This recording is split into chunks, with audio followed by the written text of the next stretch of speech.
여러분께 성도님 안녕하십니까? 서상배 목사입니다. 오늘은 잠언 25장 1절에서 3절 말씀으로 왕과 신하에 대한 잠언들이라는 제목으로 말씀을 전하겠습니다.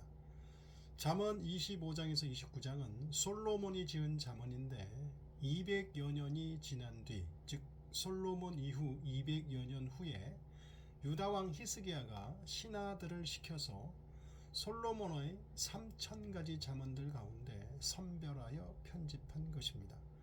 열왕기상 4장 32절 그가 잠언 3000가지를 말하였고, 히스기야는 유다를 부흥시키려고 잊어버린 다윗과 솔로몬의 지혜를 되찾고자 이 작업을 한 것입니다. 히스기야의 신하들, 궁정서기관들은 내용을 좀 더 체계적이고 주제 중심적으로 재편집하였습니다. 이 모음집은 5개의 주요 단락으로 구성되어 있습니다. 25장에서 29장, 첫 번째 단락 하나님과 왕, 신하에 대한 잠언, 그리고 일상적인 삶의 지혜들 25장 1절부터 27절, 두 번째 단락 도덕적 결함이 있는 7부류의 사람들 25장 28절에서 26장, 세 번째 단락 우정에 대하여 27장 1절에서 22절, 네 번째 단락 장래를 위한 재산의 보존 27장 23절에서 27절, 마지막으로 다섯 번째 단락 하나님과 왕, 가르침과 의에 대해 28장에서 29장. 오늘은 첫 번째 단락을 살펴보려고 합니다. 첫 번째, 하나님과 왕에 대한 잠언 2절에서 3절. 하나님과 왕의 영광을 대비시켜 각자의 역할을 규명한 잠언입니다. 하나님의 영광은 이를 숨기는 것이라고 합니다. 이 말의 뜻은 하나님은 이 세상을 신비스럽게 창조하셨기에 창조 질서와 원리를 다 이해하지 못하므로 인간의 이해를 초월한다는 것입니다.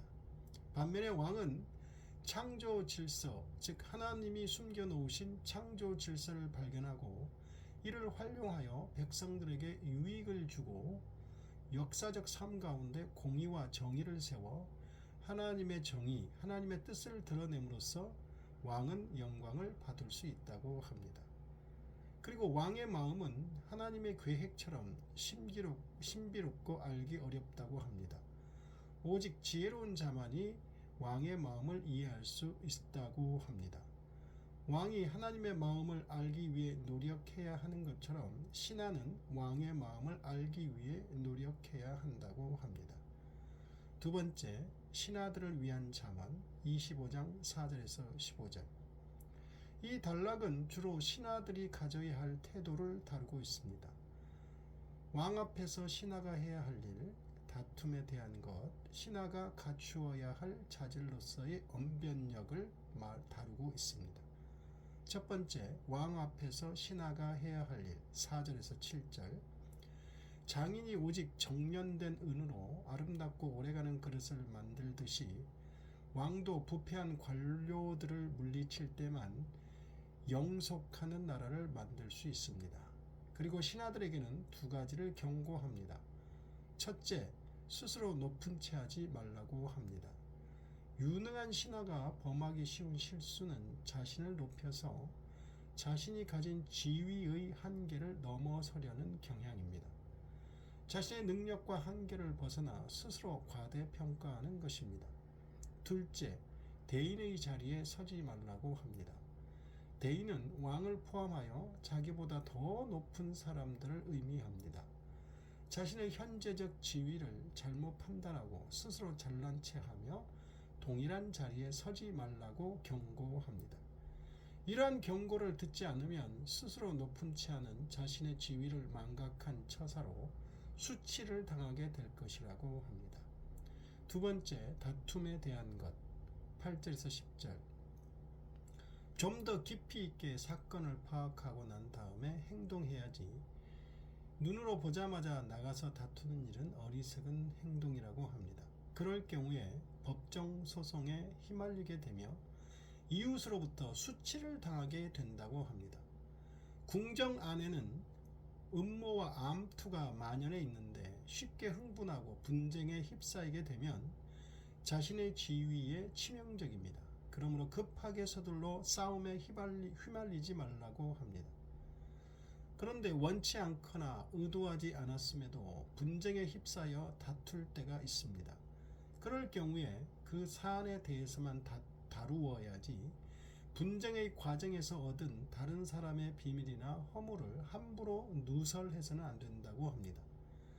타인의 비밀이나 허물을 지켜주는 것은 인간이 가져야 할 기본적인 근본적인 신의이기 때문입니다. 남의 비밀을 누설하게 될 경우 그 비밀을 듣는 사람이 누설자를 우습게 보고 모욕을 하게 되어 누설자는 오히려 나쁜 평판을 받게 된다고 합니다. 인간관계에서 가장 중요한 것은 사람들 사이의 신의이기 때문입니다. 그러나 남의 비밀을 알고도 누설하지 않는 것은 쉬운 일이 아니기에 많은 사람들이 참지 못하고 비밀을 누설함으로 실수를 합니다. 세 번째, 신하가 갖추어야 할 자질로서의 언변력 11절에서 15절. 아로새긴 은쟁반의 금사과처럼 적합한 말은 신하들이 가져야 할 필수적인 덕목이라고 합니다. 그리고 슬기로운 책망은 잘 듣는 귀와 어울릴 때 최고의 가치를 지니듯이 신하는 잘 듣고 순종해야 합니다. 왕을 대신하여 파견된 사자의 역할은 매우 중요합니다. 그러므로 왕의 사자가 사자로서의 자신의 역할을 훌륭하게 마치고 돌아왔을 때의 효과는 더운 여름날에 냉수를 마실 때의 시원함과 견줄만 하다고 합니다. 이러한 충성스러운 사자와 반대로 선물한다고 자랑하는 자가 있는데 그는 비 없는 구름과 바람에 비유됩니다. 선물을 높은 사람에게 하여 더 큰 것을 얻고자 하는 자로 선물로 현실을 왜곡하여 부풀려 상대를 속이려는 자입니다. 그는 알맹이가 없는 쭉정이로 아무것도 할 수 없는 자입니다. 신하는 오래 참음과 부드러운 혀를 가져야 한다고 합니다.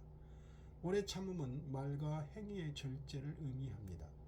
자신의 감정을 절제하고 인내해야 통치자를 설득할 수 있습니다. 부드러운 혀는 남에게 상처 주는 말이 아닌 부드러운 말로 인내하고 설득해야 한다는 것입니다.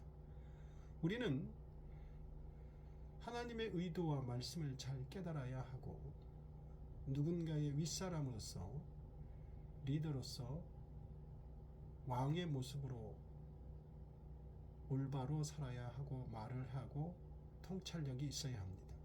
우리는 또한 누군가의 신하로서 아랫사람으로서 윗사람을 잘 섬기고 서로를 잘 도우며 지혜로운 말과 올바른 말로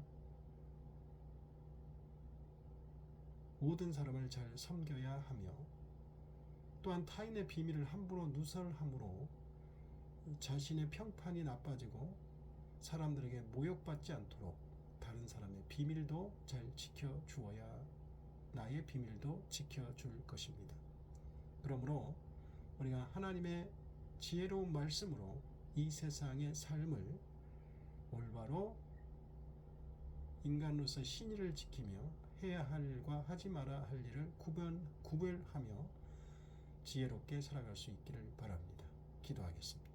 하나님 아버지, 우리가 인간관계 속에서 해야 할 일과 하지 말아야 할 일을 잘 구분할 수 있게 하시고 하나님의 지혜를 잘 깨달아 알아 하나님의 뜻에 합당하게 살아가게 하여 주옵소서. 예수님 이름으로